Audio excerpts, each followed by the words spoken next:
Hello, everyone, and welcome to today's webinar. My name is Olga Bodie, and I'm here part of the SynGAP research team. And our presentation today is virtual and experimental approaches to the pathogenicity of SynGAP1 missense mutations. And I have the pleasure today to introduce the speakers, Dr. Michael Courtney and Dr. Pekka Postila from the Turku Bioscience Center in Finland. Dr. Courtney leads the neuronal signaling lab at the Turku Bioscience Center. He has established and is head of the Turku Screening Unit, a facility affiliated with Finnish and European infrastructures for chemical biology and early-stage drug discovery. Dr. Courtney completed his PhD at the University of Dundee in 1992 and then moved to Finland to develop optical methods to study neuronal cell signaling. Dr. Postila received his PhD in 2011 and the honorary title of docent in cell and molecular biology in 2017, both from the University of Jyväskylä in Finland. He's currently a senior researcher at the Institute of Biomedicine at the University of Turku in Finland, and his research focuses on computer-aided drug discovery, structural bioinformatics, and molecular modeling, targeting various immunological and neurological conditions, as well as in silico method and software development. A recorded version of this webinar will be available on the SRF website under the News and Events tab. And by the end of this presentation, you will have the opportunity to get answers to your questions, and we'd love to hear from you. So please write your questions in the Q&A below. And excuse me, for those of you just joining us, welcome. And again, our speakers today are Dr. Michael Courtney and Dr. Pekka Postila from the University of Turku in Finland to discuss virtual and experimental approaches to the pathogenicity of SynGAP1 missense mutations. And it's now my pleasure to turn things over to Dr. Courtney and Dr. Postila.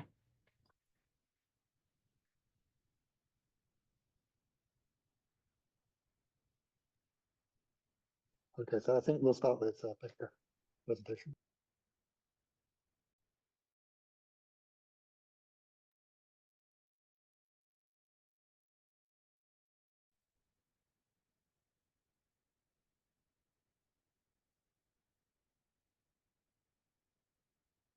Okay, I hope you can hear my voice now. So I'm going to start now with the virtual portion of this webinar. So I'm going to talk about using molecular modeling and in silico methods for the pathogenicity assessment with the SynGAP1 missense mutations. So first, here's the summary of the part I'm going to talk about. So first, few words about the missense problem, what I'm calling it, and SynGAP1 domains and the structure. So then a couple words about using embedded simulations and annotating the missense variants, and then a couple words about the pathogenicity prediction method performance, or sort of benchmarking these different methods. Then finally, I'm going to talk about a little bit of the SynGAP missense server, which we'll be building. So first, the missense problem, I'm calling it. So obviously, the motivation for doing this work is the SynGAP1 related syndrome intellectual disability, where the issue is that you have lots of these symptoms and intellectual disability being the major one. The cause behind this condition or disorders is the de novo mutations for the SynGAP1 gene. And protein truncations are sort of like the big thing. What happens is, like, you have these premature stop codons and frame-shift mutations or inversions, which then can basically, in typical cases, lead to no expression of the protein. And so you don't have one allele that works at all. And the other option is sort of more delicate. What happens are these missense mutations. So you have single nucleotide change that causes the amino acid to be a substitute to be another one. And these can lead to problems, potentially, altered function of the protein. So here's an example. Tryptophan is changed to arginine, and that's just due to one nucleotide change. Then the side chain for the amino acid is quite different. It is positively charged than the other ones, but tryptophan origin is quite hydrophobic. And the problem is really that not all of these changes that happen due to the missense mutations are pathogenic. And it really depends on the structural context where the mutation happens. And the SynGAP still, the protein still gets expressed, but it's not necessarily functioning correctly. So you're basically getting the haploinsufficiency that way as well. And it is not easily replaceable necessarily using gene therapy. So some other solutions might be needed. And the other thing is that based on predictions, actually the majority of the cases are probably going to be missense mutations instead of these truncating mutations. So you can see here predicted incidence rate with the red for the missense and with blue for the protein truncating ones. So there's a majority of the cases are estimated to be missense in this sense. So then a couple words about the SynGAP1 domains and structure. What is known structurally is basically summed up on the left side of the screen with this AlphaFold model. So if we look at the sections that actually do seem to have some alpha helices and beta sheets, that's the part that we kind of know. And if we look at the right side of the screen, then we have here the reliable parts of that model, where all these stringy parts are sort of removed and aligned against these X-ray crystal structure, PDB structures. And we can see like where the areas that are known, they're kind of verified by crystallography or coming originally from there. And so if we start to go through these different domains that are part of a SynGAP, so what it has in the N-terminal section, which is designated by the N, letter N, we have the leg string homology domain. Then we have, after that, we have the C2 domain, which we determined to be type 2 and likely calcium independent as well. Basically this domain, also what we've seen based on modeling and bioinformatics, study what we've done is that it would be the membrane binding part of the protein. And it has this glycine-rich loop, which is shown here with a blue color. And that's the part that's in direct contact with the membrane based on our modeling. And then the C2 domain is followed by GAP domain, which is GTPase activating domain. It's activating RAS and GAP1. GTPase is, so it's a dual activator actually. So using the arginine finger in mostly canonical way. Here we did model RAS GTPase in complex with this N-terminal section of SynGAP. And so our first sort of modeling efforts, what we've done with the SynGAP1 has been with this N-terminal section or these envelope domains. And there's plenty of reasons why we did this. So it has actually plenty of these missense variants, as you can see from this picture. All of these mutations are designated one by these spheres. And it's a continuous section, and we had a fairly reliable model of the AlphaFold for this, and that it was also matching with the X-ray crystal structure matching most of this part. And further away, I mean, recently has been studied this with animal models that if you remove the C2 and GAP domain section, you actually get the disease phenotype. And other kind of interesting aspect has been this recent study by Arak et al. That the GAP activity is not necessarily needed for the, or important for the SynGAP-related disorders. So then if we go along with the sequence, there's also this NPXF motif, which then binds to scaffolding protein IDA1. And if we go further, there's a CC domain, which is coil-coil domain, which is composed of 3 parallel coils that are coiled against each other. And this section is responsible for the trimerization of the SynGAP. So you get the 3 SynGAPs proteins entangled using this for forming a complex. And then we have the BSD95 binding motif, which can be found only from the isoform alpha 1. And this part is responsible also for a really important scaffolding interaction with the PSD95. And it is shown there with the blue color. Anyway, so that's a sum up of the structure. And then we've been doing these molecular dynamics simulations using first with this N-terminal section of the SynGAP1, and we did publish now a paper on this, which is available online, briefings in bioinformatics.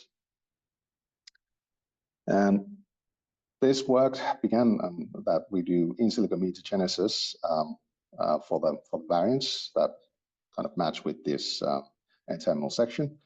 And currently in the SynGAP missense server, we have 528 models of this included, but only 211 have been simulated with molecular dynamics simulations. That was the number of variants when we began the simulation work that was available at CleanBar at that time. And just a short word about molecular dynamics. So if you're not familiar with those, so they can be used to simulate thermal motion of interacting atoms. And this is done using this semi-empirical force field, molecular mechanics force field, where you have bonded and non-bonded interactions calculated for the system.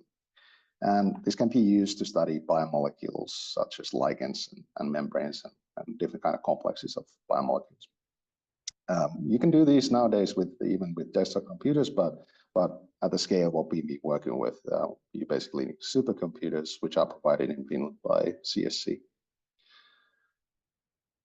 So molecular dynamics simulation, firstly, we did these solvent simulations using AMBER, 3 replica simulations, 150 nanoseconds for all of the 211 variants that were available at that time. And there basically you can see the protein moving. Water. And then we also did simulations with the SynGAP RAS complex at the membrane, because we wanted to see how the protein interacts with the membrane and the RAS, and see where the missense mutations are in relation to this complex. So what can you actually expect from these MD simulations? What we can see is these sort of smallish effects, but they are clear. So these missense mutations cause disruptions in secondary structural elements like alpha helices or beta sheets that are easily seeable. Nice, and also you can see changes in the tertiary structure bonding, for instance, and hydrophobic packing, which is really important for the protein folding. So you can see stuff coming out from the hydrophobic core of the protein. And then you can also obviously look at these interactions between membranes and GDPs. So here's a notable exception for what I just said. So this tryptophan 572 arginine variant. Basically, you have the tryptophan 572. It's inside this hydrophobic cavity in the wild type system. Once it's mutated to arginine and you simulate it, you can see that it turns out from this hydrophobic cavity where it's placed before this. And in this case, that protein actually does sort of move a lot, a bit unfold, I would say. So you have C2 and gap domains moving further away from each other, which is designated by this double-headed orange arrow. So because we do not see necessarily that kind of big effect in the simulations, so there's a final way to do this. So we can do this protein folding stability calculations, which when you calculate the energetic effect of this amino acid substitution and use it using a 3D structure of the protein, or in our case, several MD simulation snapshots. And this works because you have a specific force field, which is really fine-tuned in a way that it catches these effects well. And once you have a pathogenic effect, and that could be destabilizing or stabilizing the protein, and due to the mutation, and in the case that it's a benign, then you wouldn't have an effect. There's a section in between where we are not assigning anything based on this, but anyway, this does work, and it correlates well with the CleanBar data that is available and what we can see in the simulations ourselves. So based on just these MD simulations, these classical simulations, we have done for these 211 variants, we have done this SynGAP structural mutation table, where we do go through these different property changes due to the missense mutations, like the secondary structure will be affected. There's a cross for that. And we do also give a verdict for these, like how we interpret the simulation, what's happening there. And in addition, there's actually a description telling what is happening. So then I'm going to talk a little bit about these pathogenicity prediction methods, how they perform with the SynGAP missense variants. So kind of benchmark the results. So firstly, a little bit of words about clean ballistic variants. So we have some benign and likely benign variants, and have not that many, but we have pathogenic and likely pathogenic variants listed in CLIVA. And the problem is that there's a lot of these conflicting ones, and there's an assignment for either case, and basically this might be growing, looks like it. And then we have these variants where there's no assignment, so they are variants of unknown significance, and not everything is in CLIVA. So we would like to get this blue bar away, assign everything correctly to the benign or pathogenic category. Yeah, this is not a massive amount of data. So when we try to do this sort of benchmarking, we test these methods, we had to combine these different categories. So benign and likely benign, pathogenic and likely pathogenic, and so that we can have enough data for testing these different tools. So this is an ideal situation, but it does provide a baseline to start the work with. So this in silico solution, what we can have here. So if we take the clinical data, where we combine these sets and we look at the benign and pathogenic, and then we have this WUS. And so now we want to get this blue bar away. And here's 4 different prediction methods, which are performing well: alpha missense, ESM1, B, and PROVEN. And then FoldX ND, that's the folding stability method, what I was referring to earlier.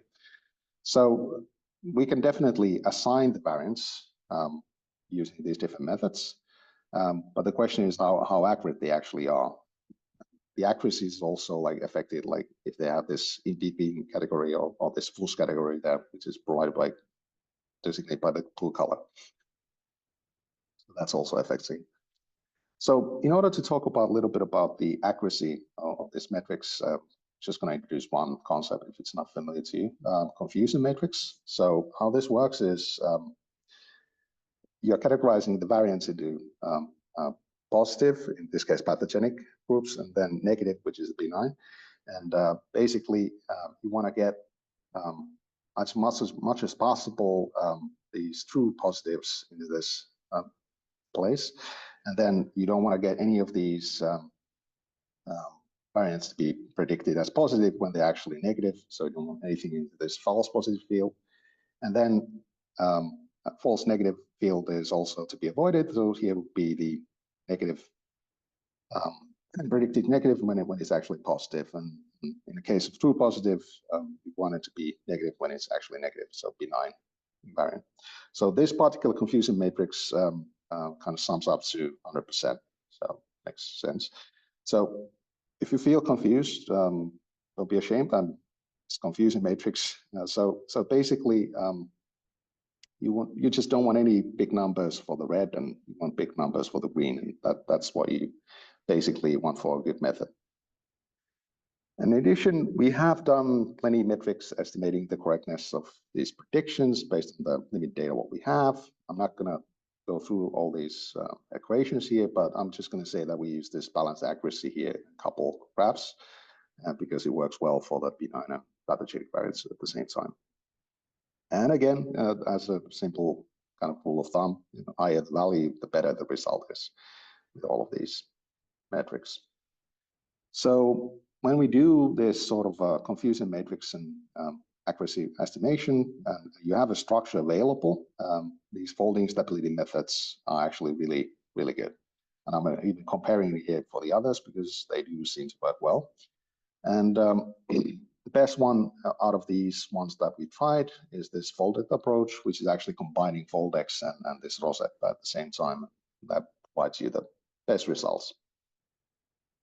Then we've also looked into other methods which might be more focused on the sequence or using the sequence as well.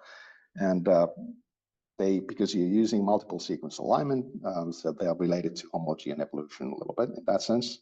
They can have a mixture of structure also involving in the assignment of the pathogenicity, but also the other major sort of difference between different ones is that it might be trained using human annotated data, or it might be specifically avoiding that when the method has been sort of set up.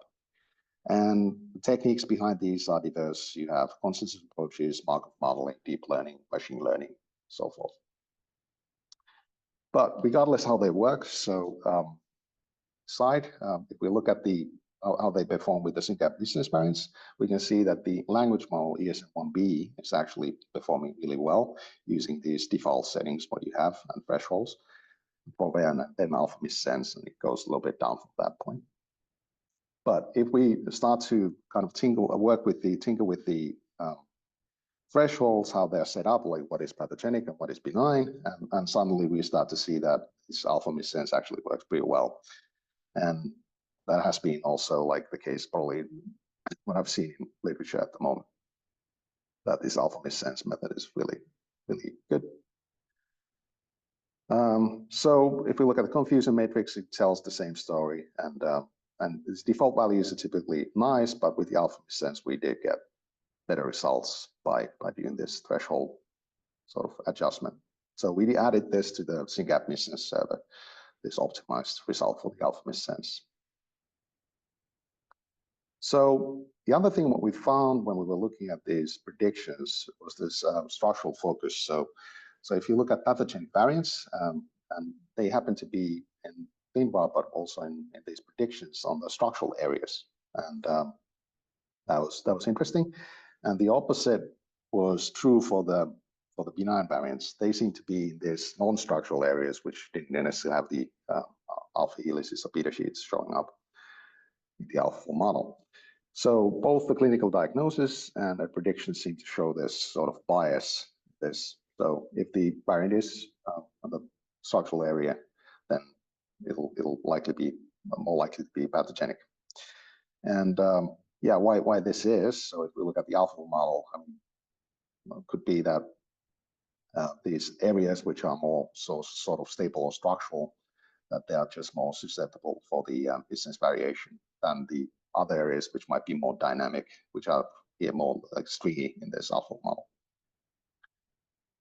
So if we compare these methods of predictions, how do they really agree on anything? So here the coloring is the red is the pathogenic, and green is the benign, and blue is the uncertain.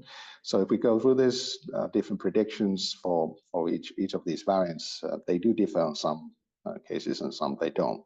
So digging deeper into this, we did obviously these comparisons between the predictions provided by these algorithms, and we could see like they are overlapping, like in this case the alpha missense ESM1B, and there's a positive correlation R2 of 0.48. So pretty good correlation, and kind of notable if you look here at the Foldex ND approach, which is one of these folding stability methods. So it's skipping obviously the non-structural variants, and so it might be accurate, but it's just not really providing predictions for all of these variants, not even possible. So as a summary for this part, it's sort of like we can give these predictions for all of these missense variants using these methods, and the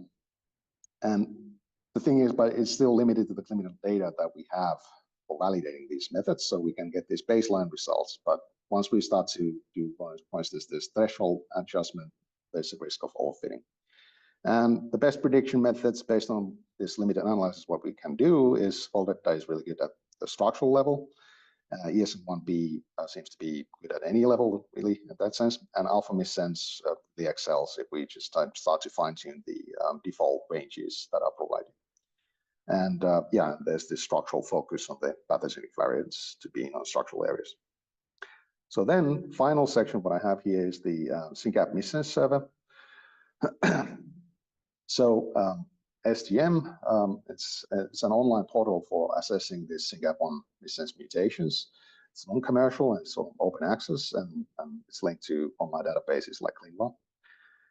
So the speciality for this server is this 3D viewer.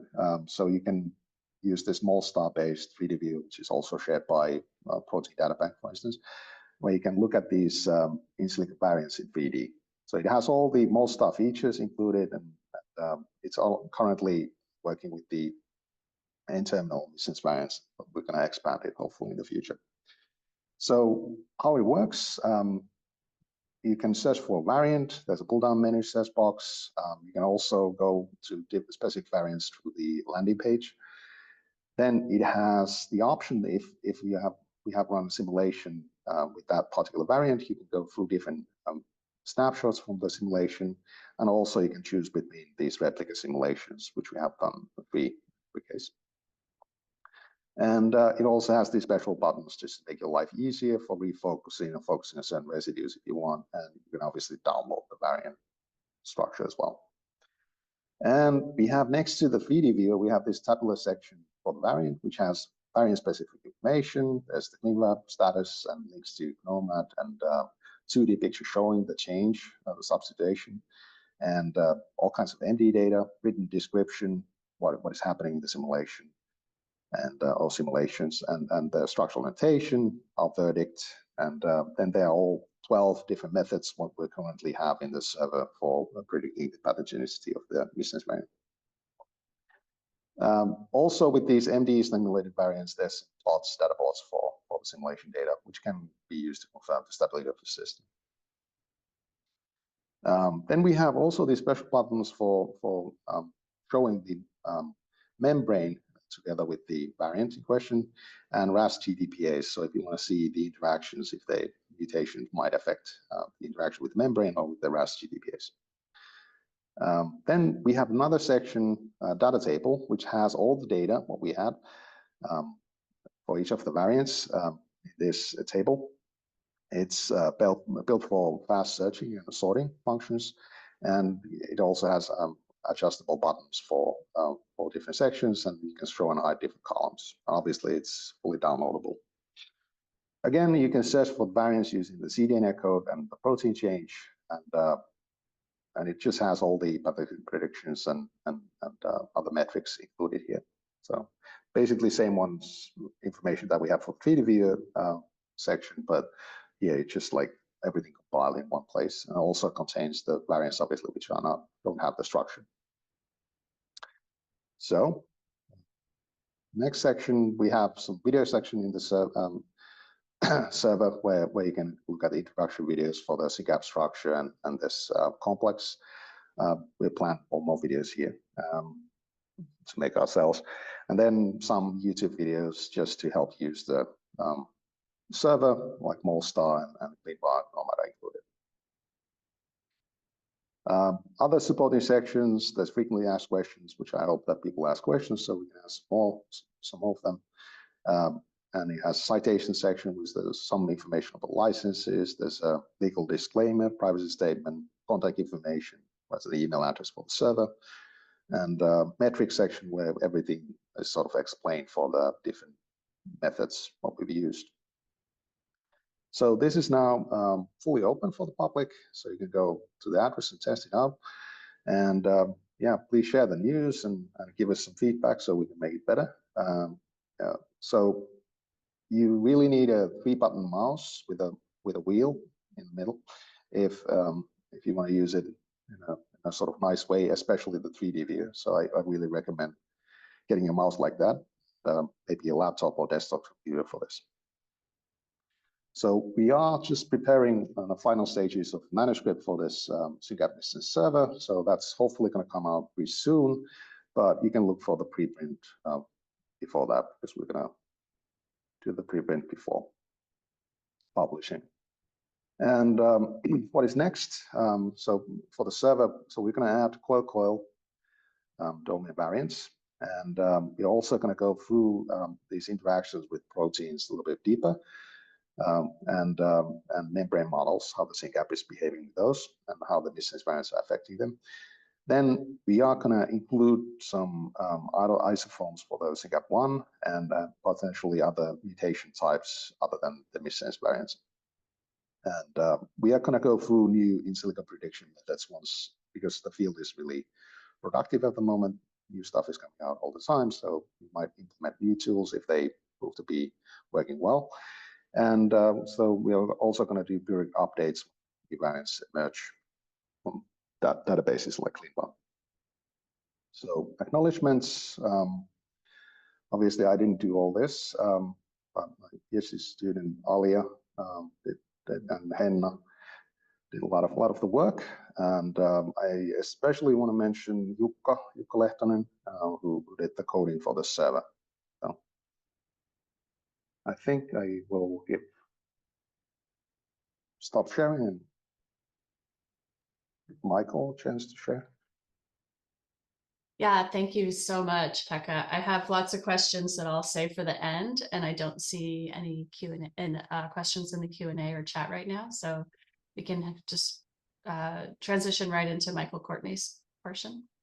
Okay. Can you hear me now? Yes, I can. Thank you. Good. Okay, so let's get started with, is it this one? Can you see that? Yes, thank you. Excellent. Okay, good. So yep. Now we'll move on to the experimental approaches, or at least our take on how we can carry out experimental approaches to investigate the pathogenicity of missense SynGAP. On the right-hand side here, you see our team at the moment, and I've also added Ilkka Paatero, who's not in our team, but he is part of, he's head of the zebrafish growth facility in our department, and you'll see why I'm bringing him into the topic in a moment. Okay, so now my computer doesn't want to leave the first slide. Okay, good. So we've just heard about in silico approaches. So as you've heard, we can divide these broadly into two different approaches. There's a structure-based approach, which can give some information on mechanism if there's a missense that disturbs perhaps the stability of the protein, disrupts the fold, or it can have nearby distant effects, or you could investigate, as Pekka described, the impact of a missense on the interaction with a specific protein, for example, with some GTPases. On the downside, these approaches apply only to structurally predictable regions. So there's actually quite a lot of SynGAP sequence which doesn't have a very precisely predictable location or structure. So this is working much better for some parts of the SynGAP sequence than others. And we have to remember that it's a predictive approach, so it gives some indications that a certain missense may have a certain property, but there's no hard experimental evidence to back that up. However, of course, once we have a prediction, we can formulate hypotheses, and then we can go ahead and run some experiments to find out whether or not they match expectations. And on the other hand, there's the AI-based approach, which has the advantage that it's applicable to the entire protein sequence, which is great.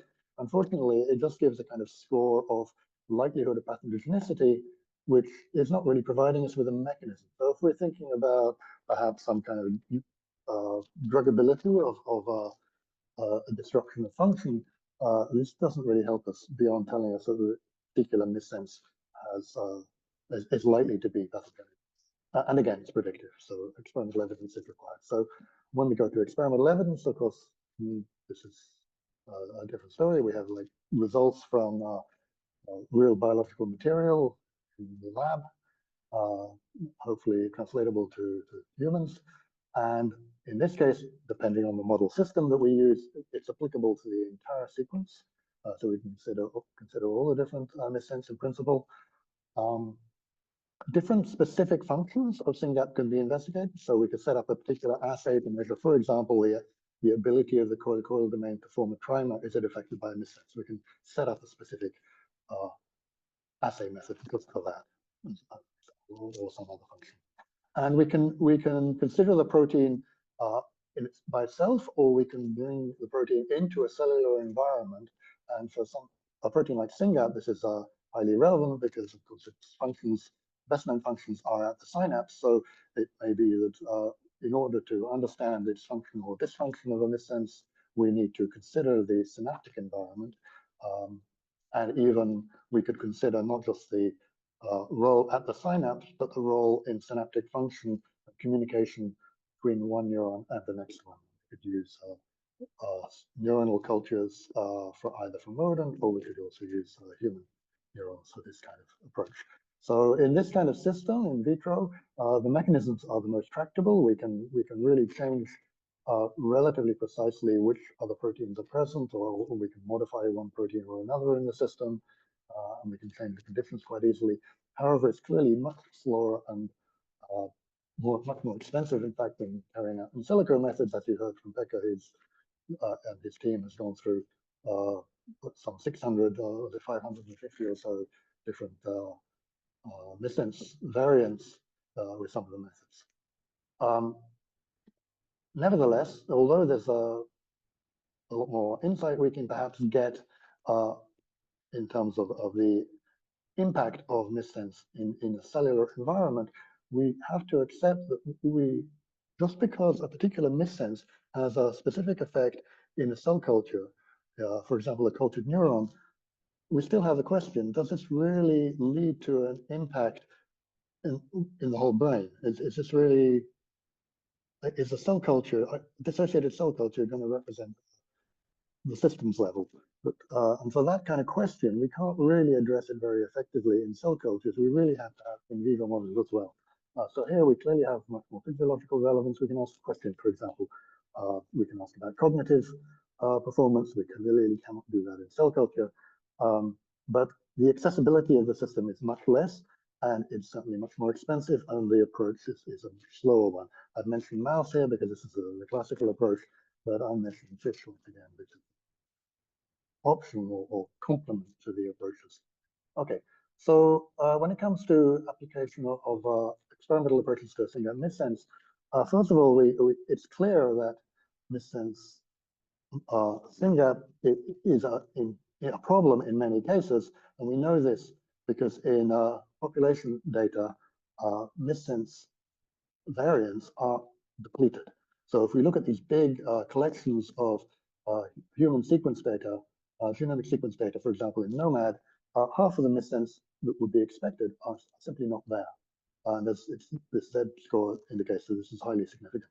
So there's clearly a problem with at least some missense. So the question is really experimentally, can we actually observe dysfunction of a given missense variant? And we have to remember that it's not guaranteed. So even if a missense does have a pathological consequence, depending on the model system we use, we may not actually pick up that dysfunction. It depends what kind of model system we're using. Different systems will tell us about different functions. So there's a bit of a case-by-case basis here. But once we can see a dysfunction caused by a missense variant in an experimental system, ideally, we can actually put numbers on this dysfunction. We can quantify the dysfunction compared with the control. And once we can do that, then we can ask questions about modifiers. On the one hand, we can say, okay, so let's say we have a candidate drug for treatment. Can we actually see whether that improves the dysfunction, which means does it make the missense variant behave a bit more like the wild type or a lot more like the wild type? And if the assay is good enough, we could even consider a screening approach, which means that we can test hundreds or maybe even thousands of molecules to find those that are improving the functionality. Okay, but there are challenges, really. So one of these is, as we just heard, that there's getting on for 1,000 missense variants reported. And if you think about it, there's in each amino acid position, there's 20 different options. Only one of them is representing the wild type. The other 19 basically wrong. Whether it's would cause a pathology, we don't know, but there's basically 20,000 different single site mutations you can have if you have a 1,000 amino acid protein. SynGAP is longer than 1,000 amino acids. So we have at least 20,000 possible variants. So the question is, how can we handle such a large number? So the number of things that are needed, and I've put little ticks by the things that we've been working on. So we feel that it's something we could perhaps bring to the table here. And that is, it's certainly beneficial to be able to use cell-based methods, and particularly neurons, to address whether a missense is is defective or not in its functionality. And we can work with these models in a high throughput manner. This is something we do in the lab. And by high throughput, usually what we mean is we can put cell cultures in 96 well plates or 384 well plates or even 1536 well plates, which means that we have, in this last example, over 1,000 independent samples in one container, and we can test either a large number of variants or one variant in a large number of different conditions, for example, when we approach them. So all of these approaches are ones which Lily in our lab has been developing over the past 10 years or more, and now they're being applied to SynGAP. One of the first questions still is, we have really too many variants to handle.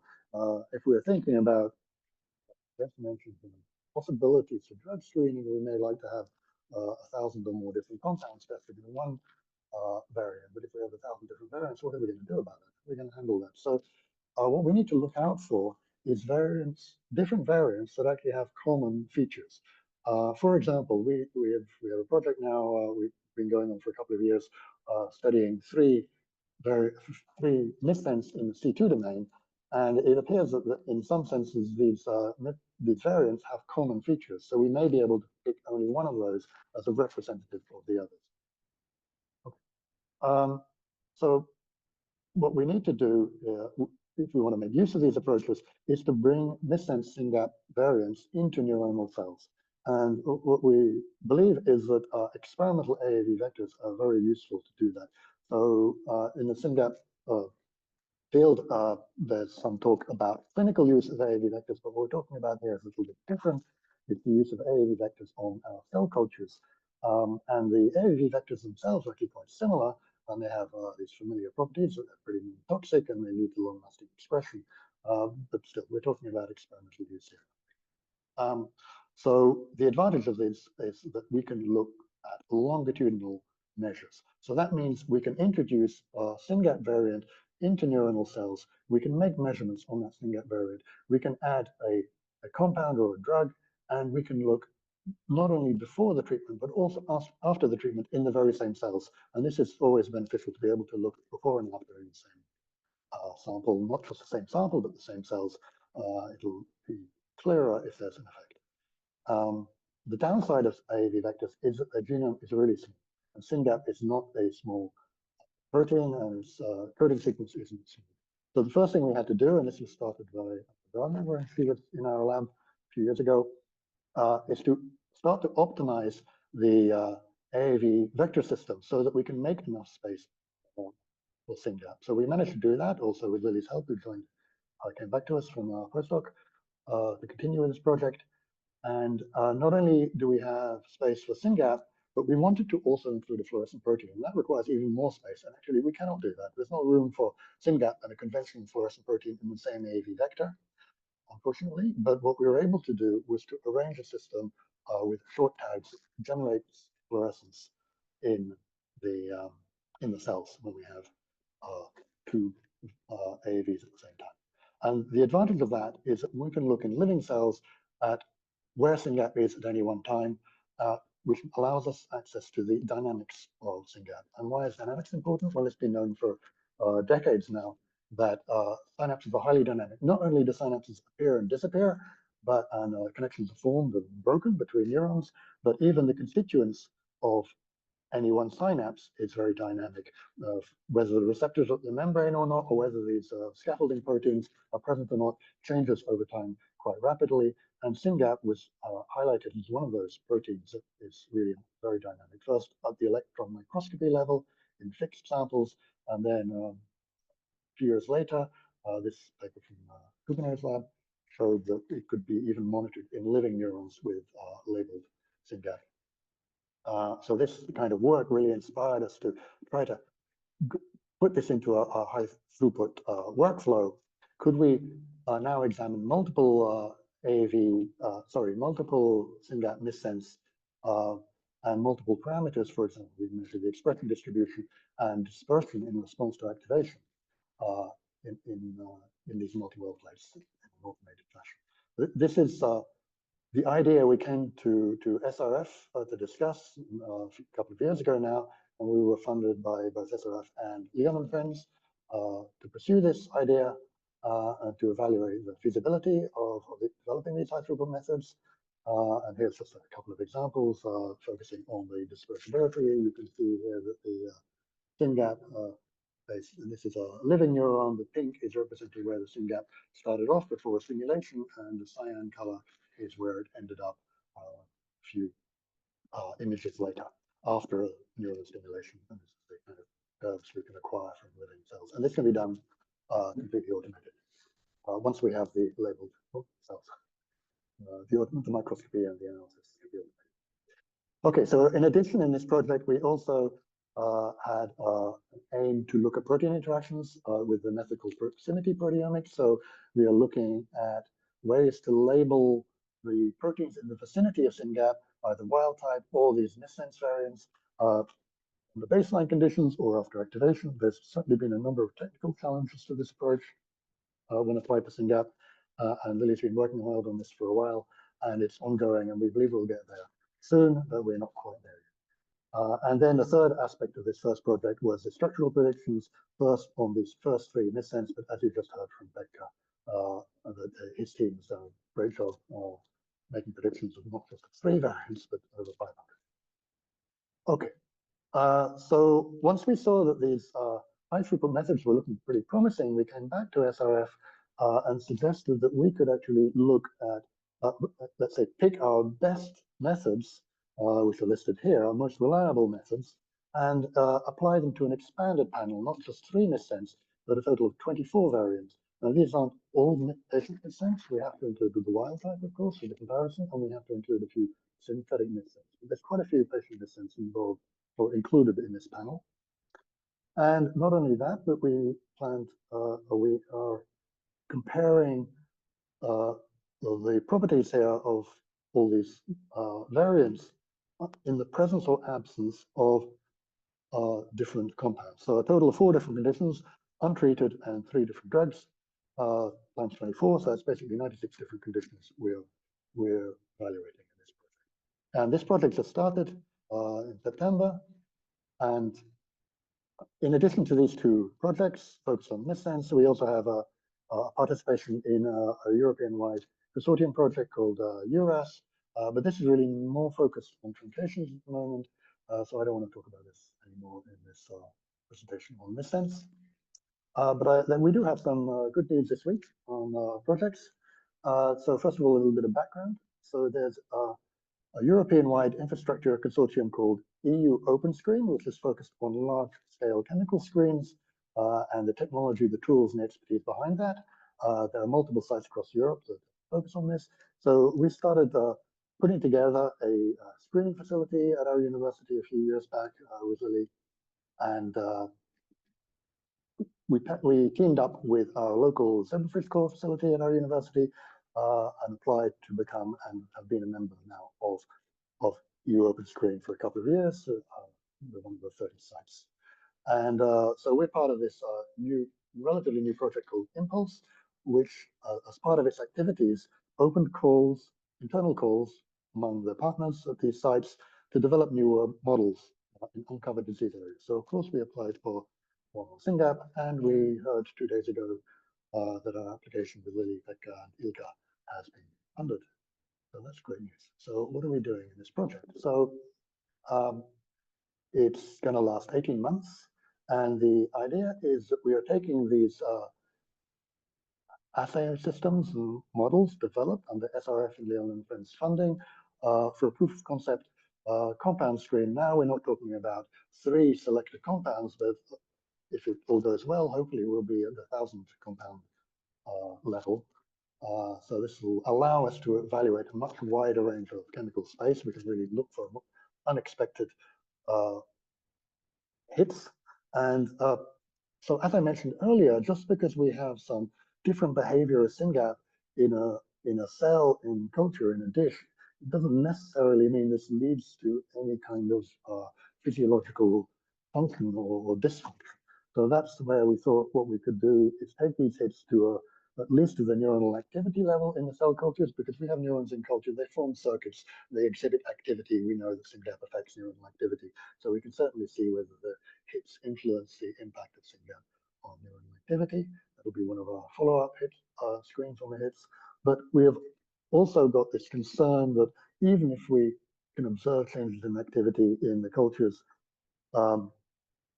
and some beneficial effect with some of the hits from the screen, does it really have in vivo value? Does it really affect the impact of SynGAP in a more physiological situation? And this is where Iga's skills really come in. It's a great value because he's been developing for many years zebrafish embryo models of disease in cancer, in cardiovascular disorders, and also neurological disorders. And this is just one example from a paper of his looking at not at SynGAP, but SHANK3, looking at hyperactivity of the zebrafish. And this is one of the kinds of assays that we'll be using in this project. And then we'll also be taking a look at seizure activity, looking at the activity in the zebrafish brain. And for this, we're putting together a new microscope system that's specially designed for increasing the throughput in three-dimensional living three-dimensional systems using a light sheet technology. We have an optical physicist, Elena Kakova, helping us put this together right now. So yeah, so this is what will be going on in our team going forwards, in addition to the other SynGAP projects. We're looking forward to that. Okay, so I wanted to come back to a little bit of detail for you on the current or the latest SRF funded project. We have these different methods that we're going to apply. I've been talking previously about some of these methods on expression distribution and dispersion in other webinars, so I thought I'd pick the cold polymerization assay to elaborate on today. Just to mention the people involved, so this was an application with Lily, and actually coming back to this, we've noticed there's still a bottleneck on computational computational workflow that we have, and this is where Pekka and Jukka's expertise in the supercomputer area can help us, because we haven't quite got the end-to-end automation in the supercomputer yet, but we have. But in terms of the experimental applications, so we have Lily, we have Afra, who's come back to us from previously doing a master's in a lab on GTPase aspects of SynGAP. And this summer we had two new master students, Dulashini and Manila, who have been working on SynGAP, particularly on coil code aspects. So Dulashini is focused on missense SynGAP, and Manila is addressing some isoform issues, which actually originally we didn't really realize that we'd need to do that, but there are issues related to isoforms, so we need to address also in the coil domain. Okay, so quickly an overview of where these new missense we're experimentally evaluating are. And this is not all of them. This is just some of those that we now have ready in AAV. So Dulashini has done a great job putting these together, and we've got sequence verified constructs that we can detect in neurons, and she's made a parallel panel specifically for the coil domain assay. So some of the missense are in this structurally predictable region, I would call it. I pulled this from the AlphaFold model, and I've drawn these pink spheres to show you the location of these missense that we're working on. And we selected these basically because there are IPS cell resources available to the SynGAP research community. With the exception of L223P, I think there are IPS models available in all cases. So our project now does not aim to use the IPS resources. We are trying to use different methods, but we hope that the results that we will get will help in future work using these IPS cells, which use kind of different methodologies. It's a little bit slower and more expensive than the methods we're using. And that's why we decided not to include it in the project. Many of the other missense that we've included, we've selected because they're currently standing as variants of a certain significance in the ClinVar database, or even conflicting. And yet we can see, based on the amino acid changes and locations, which I'm showing here on the structural data developed by Minju Zhang's lab some years back. These changes, we believe, may well have an impact. we may be able to measure. And that's why we've selected these. Likewise, in the PSU95 binding motif, this is, again, just some of them, not all of them, but we imagine that there could be an impact of this.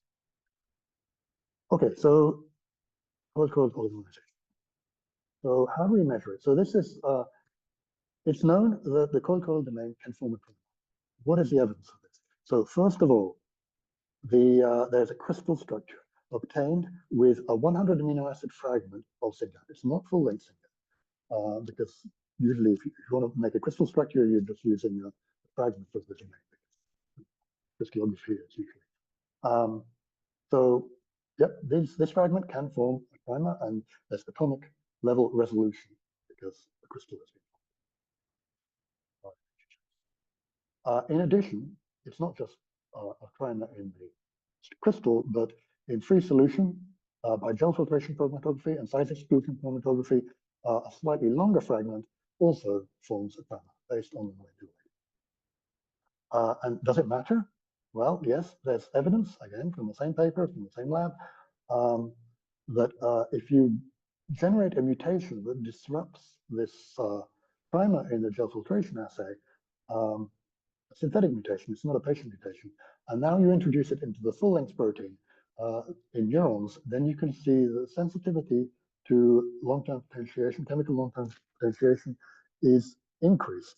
So the neurons are basically more excitable. It's easier to introduce more receptors into the synaptic membrane when this mutation is present.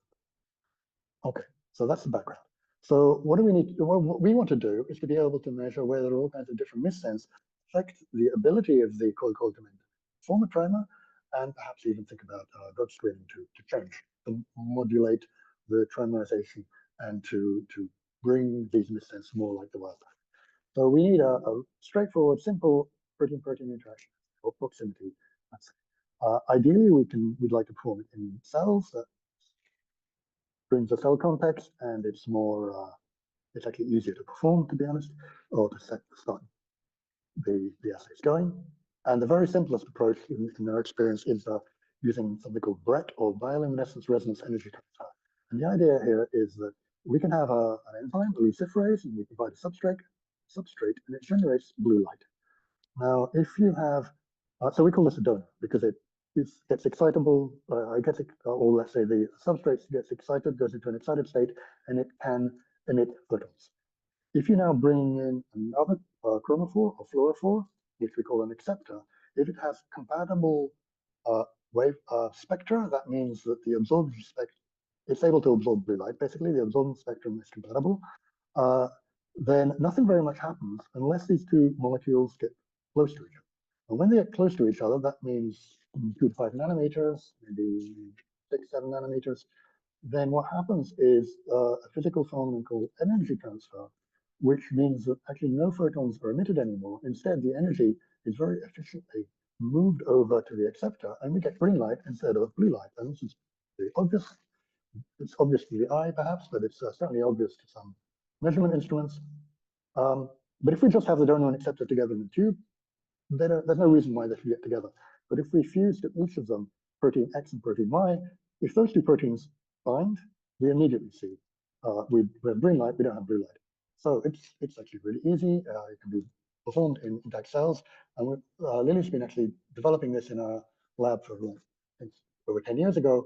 And this is a screen performed by Adek when he was in our lab, maybe 6, 7, 8 years ago, where we simply had 1,000 different compounds added to cell lysates, and we measured how much blue light, how much green light, and we can quite easily see that there were 7 compounds here that were clearly having an effect.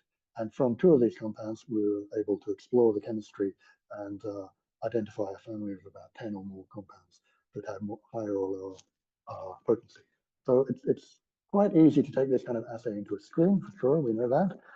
Does it actually work for SynGAP? So here we have this C-terminal region of SynGAP, about 150 amino acids, as has been used in the gel filtration assays from the Minji Zhang lab.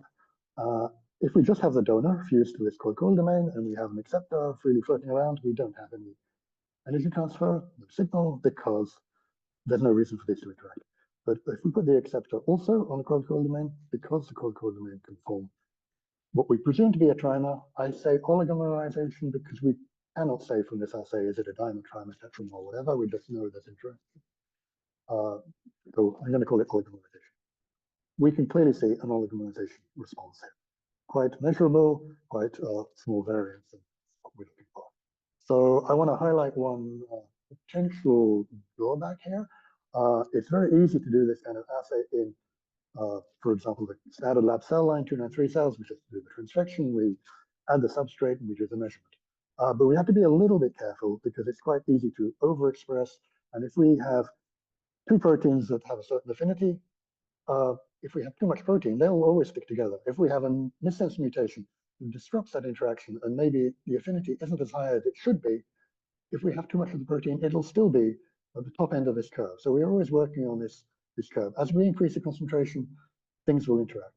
So if we have too much expression, there'll be too much interaction, and we won't see if there's reduced affinity. For example, if we look at this dotted red curve, it's representing a shift, a threefold shift reduction in affinity on the right-hand side.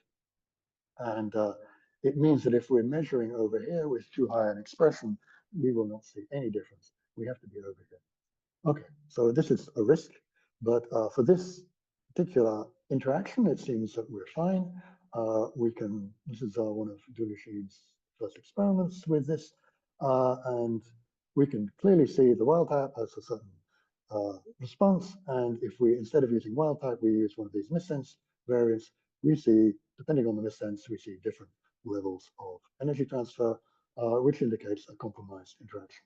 The red one apparently doesn't seem to be affected, but remember what I just said, if the expression's a bit high, maybe we don't have that sensitivity to see an effect. So still, because we see an effect with the others, probably this red one isn't. Now I've masked the names of these missense because this is just the first experiment. We don't want to like tell you this particular missense is definitely compromised in this function. We need to make sure we have the reproducibility. We need to study it further to have the confidence to say this is a real effect. One single experiment isn't enough to get a definitive response. But what we can say is that this kind of assay that's worked well for us in the past really does work quite well for us in this assay. So I want to quickly go through what are we actually expecting here. So again, this is pulled out from Miji Zhang's lab's paper from 2016, where they performed the crystallography, they did the analysis, and they're showing one of the monomer forming part of this trimer fitting into the groove formed by the other two monomers, or dimer if you like, and the yellow color represents the hydrophobicity. So there's a long hydrophobic surface here. There's also a salt bridge, but it's mainly a hydrophobic interaction. So the reason this monomer fits into this groove here is because of this hydrophobicity. So we can certainly expect if we have a missense where one of these residues that's supposed to be hydrophobic suddenly is charged, for example, we can expect something. We can expect that the affinity will be reduced. And another possible effect of a missense, for these three monomers to line up and form a trimer, you really need to be quite straight.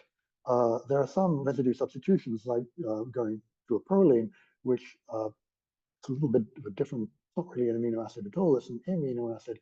So it tends to form a kink in the alpha helix, and that means the three trimers will line up in the same way. So this is what we're kind of expecting, and the assay, as I said, is certainly showing us differences. What I didn't get to there, I'm going to come back. So this is actually a very nice low variance here.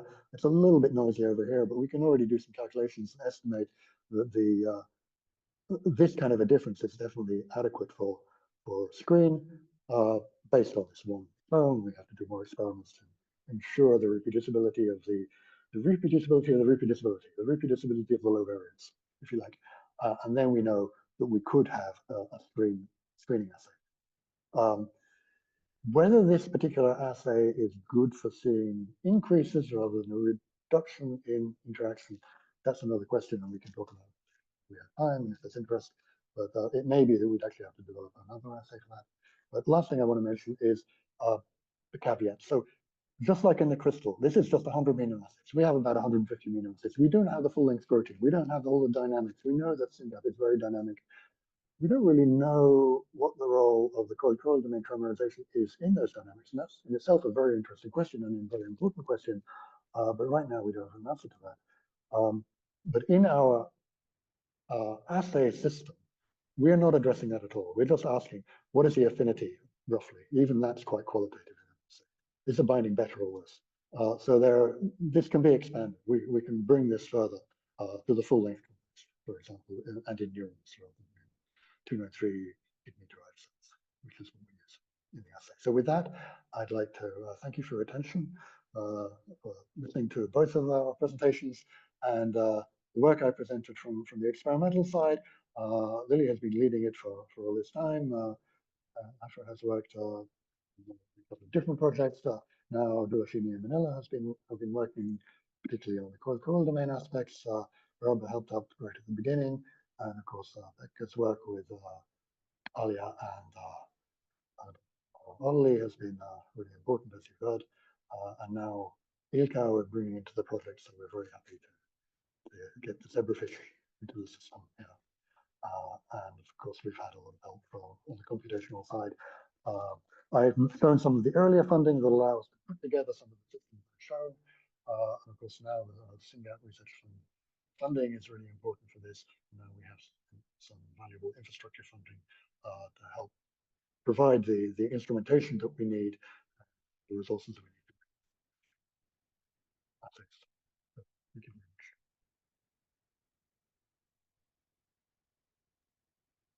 Oh, thank you so much. What a lot of data. And the first thing I have to say is congratulations on getting this funding. That's really huge. We're very excited about that. I just want to say how grateful I am that we met you both and that you do so much work for SynGAP. It's really a lot of very high quality research that you're both doing, and the fact that you work together is really wonderful.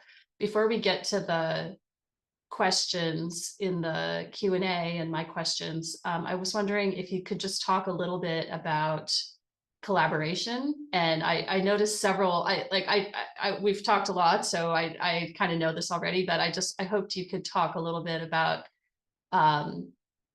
how you have set this all up so that not only do you collaborate with each other, but you make it easier for others to collaborate with you. So like, for instance, you talked about the iPSC lines. You said we're going to really work on something that even though you're not using the iPSC lines for the work, you know that other people will be using them. And so having extra information about the tools that are available is very helpful. That was one thing that you pointed out, and I wanted to highlight it for people listening, for our families, for people that maybe deciding whether or not to give money to SRF for this kind of work.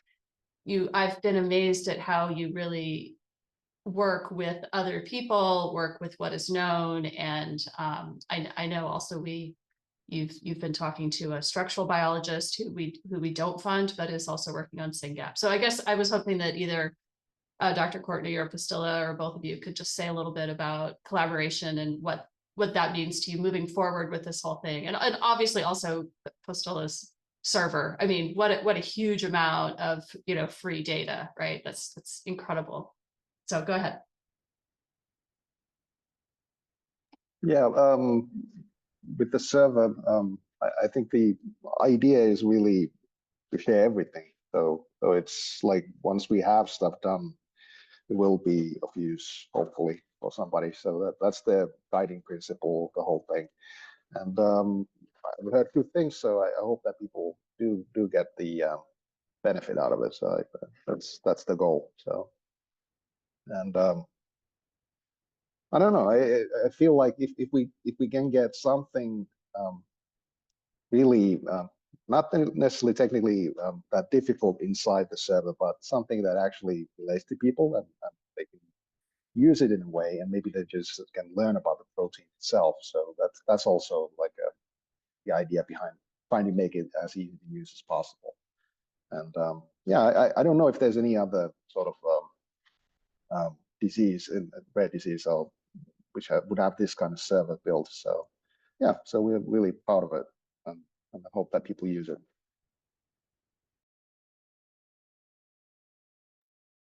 Will there be a mechanism for feedback where Courtney's lab finds, where Lily Lee and Michael Courtney find biological information, and maybe and come back and like it'll either verify or go against what the in silico predictions are, right? Are there ways to modify the parameters after finding out information from biology, and with the caveat that you don't want to do that too soon either, right? Like looking at each point so far, we're looking at a model, not at a human. So our eventual goal is to understand in humans, does this variant cause disease? Yeah, I think might be that the beginning of the speech was a little bit muted, but yeah, the idea is that once we have really a lot more data from Michael's measurements, then yeah, we will definitely want to use it to build up a little bit better models. Because like I said, we have limited data for testing these different methods, and I think they're guiding us to the right direction. But whether that's going to be the final sort of say of things, I think like once we have nice data flowing through, then we'll do this. And regarding this CC domain, the coil domain, we're going to really follow with the same experimental setup and see what happens. So that's going to be like a, I don't know, I'll call it dance. He'll do something, we'll do something, then we'll see why that is, and it'll hopefully work really well. And I'm trustful because the system works well. We've done already some wild type simulations with it, and it's everything should make sense what they do. That's what I'm kind of hoping for.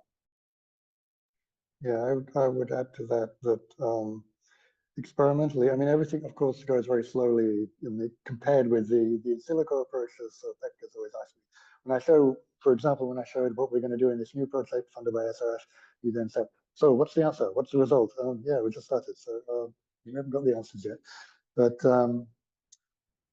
yeah, I think we might be able to go reasonably fast with this coil and PSC-modified binding interactions, because we've been looking at those kind of domains or related domains in the past. So we have a pretty good idea, how easy it is, or well, there can always be new problems.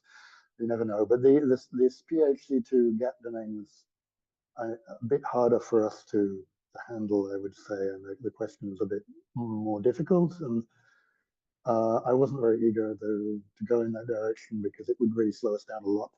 I thought it'd be better just to look at the full-length protein in neurons, which is not exactly matching your Pekka's approaches, because you're already focused on just this. For example, the GTPase activity was a big question for you that you could address. But now the message from the literature is that, well, maybe the GTPase activity is actually not so important for the disease, or we don't understand exactly how. So it's a question whether a lot of effort should be invested into that function of the protein if we don't really know how important it is for the function in the human. Right. Well, it's interesting because so much is written based on certain assays, right? And so if we're looking at the synaptic plasticity and the postsynaptic density, that's one thing. If we're looking at the disease in a whole person, that's another thing. It's not all, even though that's obviously a major part of the disease, it's not the entire disease. And so it becomes, there's a lot to study, but we're really excited that you're each breaking down these portions so that they can be investigated, right? Having having this information is really helpful. And I want to, I'm going to kind of go out of order because that what we're talking about right now is relevant to the last question from Suzanne Jones, which is, do you anticipate that the missense mutations being looked at against the 3 drugs may not respond as positively as protein truncating variant might? And I know what my answer is, but I want to hear Courtney's answer first. Yeah, so I mean, these candidate drugs, or what you would like to call them, candidate repurposing drugs, they are not really kind of mechanistically very obviously targeting something about SynGAP, except perhaps this kind of so-called chemical chaperone, this 4-phenol butyrate, is that one? Maybe that will make if there are missense that are simply not folding properly and getting degraded, maybe that will help. So then we'd see that pretty easily if that's the case. We haven't started those experiments, so we don't know. But I mean, it's hard to see mechanistically how the others would really have an impact on the readouts that we are forming in some cases. Whereas, because I mean, the idea that I think I've heard Mike was proposing, they're basically neurotropics. They're just kind of improving brain function. Is that something we're going to be able to detect when we're looking at the gold-quill interaction, for example? I don't think so. So we just have to try it and see. Clearly, these are compounds of interest. They're drugs. They're at least not so harmful that I mean, people can try them, and apparently they're doing so. Unfortunately, there's a big question there about how are trials performed. And I know this has been discussed separately.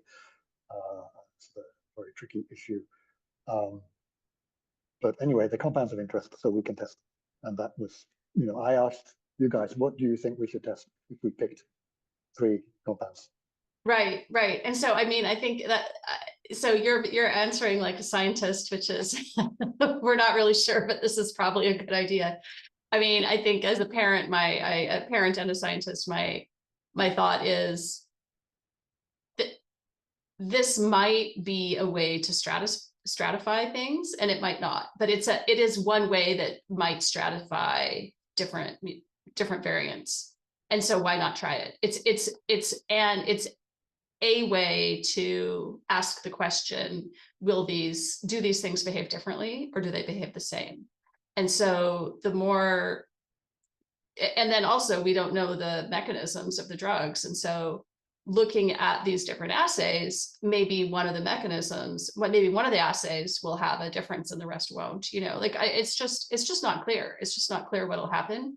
And it's one way to do a little bit of preclinical work in a way that is manageable. So that's my answer. It's a way to do some preclinical work on these 3 drugs that's manageable and may help us understand it may point toward a grouping or a stratification of variants that we didn't notice before, wouldn't have known before. And it might not. Definitely not clear. That's why we do the experiment. That's why you play the game. It doesn't matter which team is like supposed to win. You still play the game, right? You don't know just because you have some predictions about the way something will go doesn't mean you know. So yeah, from our perspective, there's also just the kind of proof of concept of running a small scale screen to see, is it feasible? Do we get sensible numbers? Is it just a mess and we can't tell anything? I mean, telling that there is an effect or there isn't, or telling that there isn't an effect is quite different from not being able to tell at all because the system is just too noisy. And this is what we always have to look out for with these kind of attempts to prepare a screening assay. And even if it seems to look good on one day, it has to be good every day. And with experimental work, it's not always like that. So we have to really figure out what our best assays really are. Yeah. And I think this is a good way to really do a test run, even with compounds. Yeah, so talking about which are the best assays, I'm going to go back to Suzanne Jones' first question, which says, is there any way for the different categorization methods you're using, so the different assays, to designate, to categorize the BUS, to also estimate the percent of working protein. So is one of your assays expression? Yeah, we're keeping an eye on expression in two ways. I'd rather do it by microscopy, so but that's not a very complicated way. I mean, of course, you can just add up all the pixels and get a measure, but there are issues to that. But I think something like a whole population Western blot kind of gives you an idea as well. Again, there's issues with using Western blots to get an overall. I mean, you can do it. It can be quite noisy, basically. It's not certainly not high throughput, I would say. So we're running it with the 3C2 missense just to be clear on it from multiple directions. But I'm not very keen that we would do that on a very large scale because it's really quite noisy. But the percentage, so and maybe Pekka can talk about that. Is the idea that a certain percentage of the proteins will be folded and a certain percentage would not be? I'm not sure that's going to be how it is.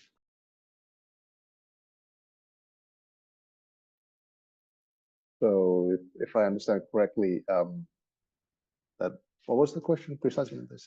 Yeah, so for missense, will you have a way of estimating or measuring the percentage of the percent expression of SynGAP protein? So typically we talk about plus being 100%, and we talk about a haploinsufficiency as being 50%.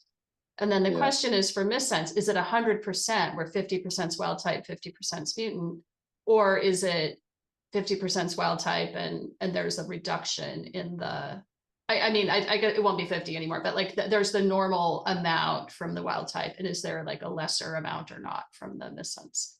I guess computationally, I don't think we can address it, but yeah, expression versus function is a little, it's a little tough to compare.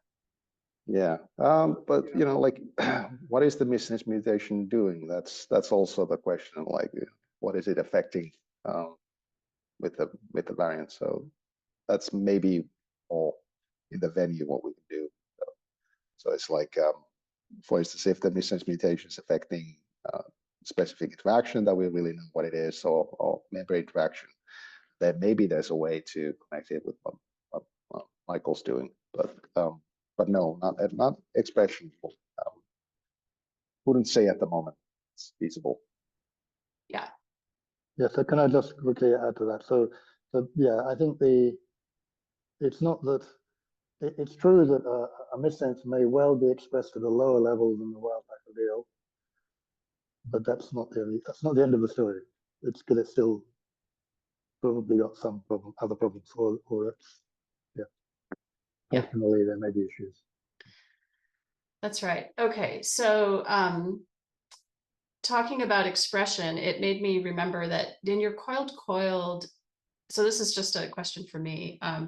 In your coiled assay, did you talk about the ratio of wild type to mutant in your assay, or was it all mutant, or what was is there any sort of stoichiometry there or ratio, I mean? Now we're both muted. You're muted.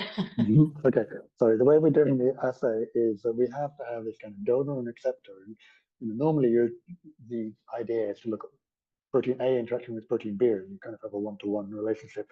Here it's a little bit different. So what we decided to go for is to have the wild type as the donor, typically as the donor, and then the panel of missense as the acceptor, and we have the acceptor in a slightly higher expression level in terms of the proportion of the two plasmids we're putting into the system. So what we're kind of aiming at is that in any one trimer, of course, we can't control the situation. We might have trimers that are entirely donor, and so we wouldn't get any of this energy transfer, so we wouldn't get anything. If it's entirely acceptor, again, we wouldn't get the energy transfer, but it's only when we have the mix. So it's a slightly complicated system in a way, but it's anyway simple to perform and easy to get some kind of quantification. So if we are performing the assay in a reproducible way, we should be able to interpret the data. But we always have wild type there, yes, because of course in the patient there's always the wild type allele. I guess the complication. Well, I mean, our aim is not to measure the expression level. Our aim is to to measure the affinity in a way. And this is quite a crude way of measuring affinity. We're not getting a very precise, physically correct kind of micromolar, nanomolar affinity. It's somewhat kind of qualitative. But the system we're using I mean, we can measure how much of the acceptor coil and the donor coil we have in the system. So we're not completely blind to any differences in expression. Right, but it seems like you're hedging towards seeing the new color light by having extra of the acceptor. And so exactly, because of that, the reduction that you see is quite remarkable, right? It's not just so that seems like it seems like a good way to do it. Okay, thank you. I mean, it wasn't clear to me from the literature what kind of affinity are we talking about. There's a coil domain so high affinity that it's always there, because it's this gel filtration experiment. It's kind of quite diluting. You have like a 10 milliliter column in the original publication, I think, and you're just putting a small amount of protein at the top, and you're watching the protein go down the column. It's quite a dilution. I don't know what the real concentration of protein is there, but that the protein still hangs together as a trimer under these conditions kind of tells me the affinity is actually pretty high. So I was worried about saturation. Okay, we have one last question from Suzanne, which is, let's see, where is her last question? It's her first question, I think. Oh, it's because I'm not looking at the answered questions. Okay, yeah, so in the open questions, her last question there is, one of Dr. Apostola's initial slides suggested that gene therapies won't be ideal for missense. Why exactly, in simple terms, is that? And if you don't want to answer it, I have lots of answers, but go ahead. I can maybe pass this question to Michael. We've been discussing this, and I'll admit he knows more about this. So. Yeah. Okay, so I don't have a clinical background. I'm not involved in treatment. I can't say too much, but what I think you can anticipate is that if you are lacking, if you have a truncation mutant and you're not getting any expression because of nonsense-mediated decay, then you can just bring in a replacement wild type. That kind of makes sense. It's kind of logical that you could put in a bit more SynGAP into the system if there's a lack of SynGAP. But if you have a missense, we first have to establish what exactly is wrong. It's not immediately clear that there's simply lower expression, but it could even be a dominant negative effect. And then by putting in more SynGAP, yes, you are kind of addressing the balance a bit, but you're not really doing it very effectively. I mean, just by having one more SynGAP allele, maybe you need to outnumber the missense 10 to 1 to have the effect, but then there's an overexpression situation, which may not be tolerated. We don't know. I mean, there's a hypothesis that haploinsufficiency exists at all because those genes which are haploinsufficient have to be expressed at the right level. They cannot be too little and they cannot be too much. If too much was tolerated, then we might have gene duplication. We might have another gene, another SynGAP gene. But apparently, if you lose one copy of SynGAP, it actually makes a difference. So there isn't like a buffer of SynGAP around in the system. So probably overexpressing SynGAP is problematic. But this is all speculation. Yeah. Yeah, I mean, and I just would summarize that by it is all speculation, but the main thing is missense may, since missense is there, we think it's expressed in there. It could have a kind of a spoiler function. And if it has a spoiler function, it's not clear what the ratio has to be in order to get rid of that spoiler function. So that's why simply, so maybe adding more SynGAP will help, but if the missense if it's just not working very well, adding more should help. But if it has a spoiler function in some way, it might not help. So that's the main thing. And then the last question is from Aaron. And I think this was, Oh, no, 2 more questions from Aaron. So do you want to just read them? Or do you want me to read them for you?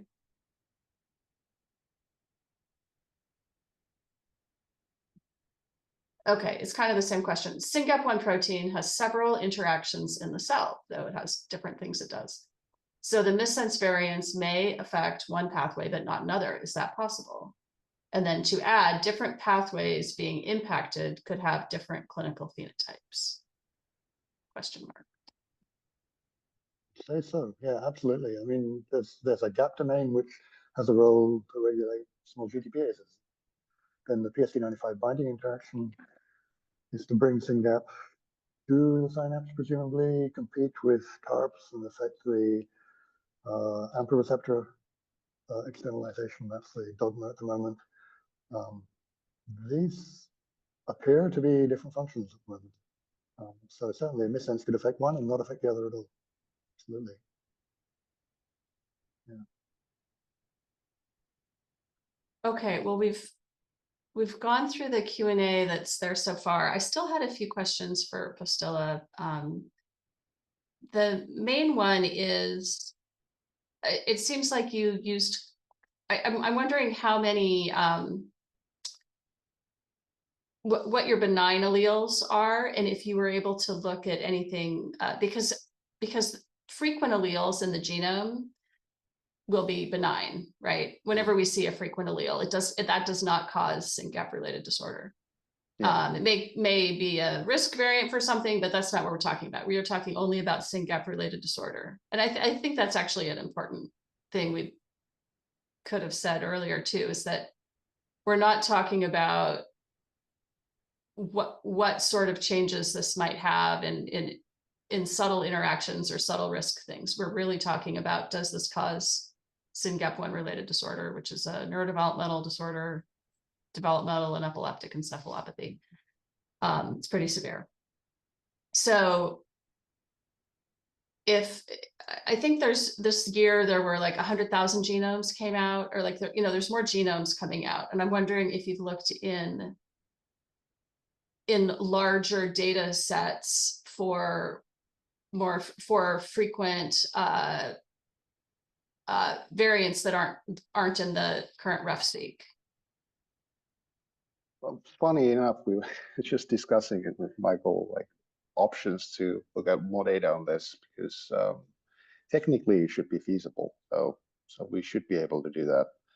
Yeah, because I think we often look for the negative data, right? We're like trying to get more and more of the negative variants so that we can try to figure out what they mean. But honestly, finding out more and more of the places where there's some tolerance for change, that seems like that should also give some of the opposite type of information. Yeah, well, I mean, basically, looking at the GNOMA data is sort of like the difference. What there was like, what missense mutations were not there as well. I mean, that was kind of interesting as well. So would these different methods actually pick up these mutations which are not presenting the data? So it's sort of like having a wider look at the data of different databases is probably beneficial, and I think we'll try something towards that. So I don't know if it's going to fit to the server concept necessarily, but we can certainly widen the perspective in that sense, and we should do it. Okay, and you were also talking about its kind of like structure, like the 3 partial protein structures, X-ray structures, versus flexibility, potential flexibility in the protein, or it's certainly not known what the structure is, and it may be in fact be flexible, it may not have a set structure, right? I was wondering if you're also looking at things like phosphorylation sites or other kinds of, well, you said you were looking at the PDZ domain, that's pretty small, and a strong consensus sequence, right? So I was wondering if, yeah, I was wondering how those fit into, like, do you think like a spurious phosphorylation site could come up, or is that something that's hard to, so something that wasn't a serine or a threonine that suddenly becomes a serine or a threonine, do you think that could suddenly be phosphorylated, or do you think is that just sort of outside the scope of what you're doing here right now? Yeah, we've been, well, I mean, we've been looking into phosphorylation with Michael, and even outside the structural areas, there are phosphorylation sites, so that they can play a role. And it's kind of not scientific to say that the protein wouldn't have, like, it would have these non-structural areas. I mean, it always has some sort of structure, but it might be just a lot looser than we see with the other areas. So, but phosphorylation definitely, I mean, will play a role, and I don't think that there's like any extra or chunky parts in the protein, so they're all needed for it. But the structural areas are just more sort of maybe delicate and having a specific function in that sense. So, but yeah, I don't know, phosphorylation. I don't know if Michael has any perspective on this. He's been thinking about phosphorylation. Yeah, yeah. So we in other projects we've been doing some phosphoproteomics analysis from our neuronal cultures. So SynGAP, of course, shows up there because it's a very abundant protein, neurons, and very abundant phosphoprotein. So that's helped give us some ideas about what might be changing under certain conditions, but that's not really addressing the question you had, I think, which was about whether a missense would create a phosphorylation site that would have an impact only because of the phosphorylation. What you asked. Right. Well, yeah, Yeah. that is what I asked, but it was sort of as an example of like more broadly thinking about phosphorylation in general. So yeah, like are there certain phosphorylation sites that, like, I don't think we've seen, correct me if I'm wrong, I don't think I've seen in our missense variants in patients, I don't think we've seen a serine or threonine that changed to something else. Yeah. Yeah. I don't think we've seen loss of a phosphorylation site. Is that right? I think there might be in ClinVar. Oh, there might be from ClinVar. Okay. Yeah, So yeah, probably just yeah. not in our database. Okay. Yeah. I think that's a bit, I mean, the phosphoproteomics is not very sensitive, so you need a lot of material. So if you want to do it on like a bunch of different missense, that's kind of slightly difficult experiment to do, unless there would be like IPS ligands of that kind. So yes, it wouldn't be the kind of first easiest thing to do, to be honest. Yeah. Well, but maybe it could be predicted, and what if if there's a prediction that can be made, it could be a reasonable basis for doing the experiment. Yeah. Okay. I didn't mean to take you so far off of what your amazing data and webinars were about.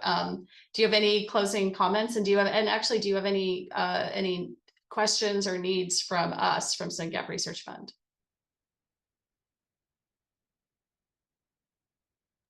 Well, certainly regarding the server, I mean, I hope everybody tries it out and just gives their perspective for us, so we can make any adjustments that are needed. So we have plans to obviously improve it and add some features there, but it'd be nice to hear if there's anything wrong with it, or even if something's good. I mean, that would be also, like, by accident we don't remove it, at some point. I don't think that would happen, but just in case. And yeah, so if there is something that can be implemented, and I'm sure, like, I have perfect coder for the job, so we can make it work, and nice team behind me. So wonderful, thank you. Yeah, from our side, we just have to go back to the lab and keep working, and we should actually write up some of our results as well behind on that aspect. All right. So we have to do that. Yeah, wonderful. It's not always the most fun part of the job. Getting the new data is fun. But yeah, so important and so helpful. Thank you both so much. We appreciate all the work you do, and we're very happy to be partnering with you. And I'm going to stop there.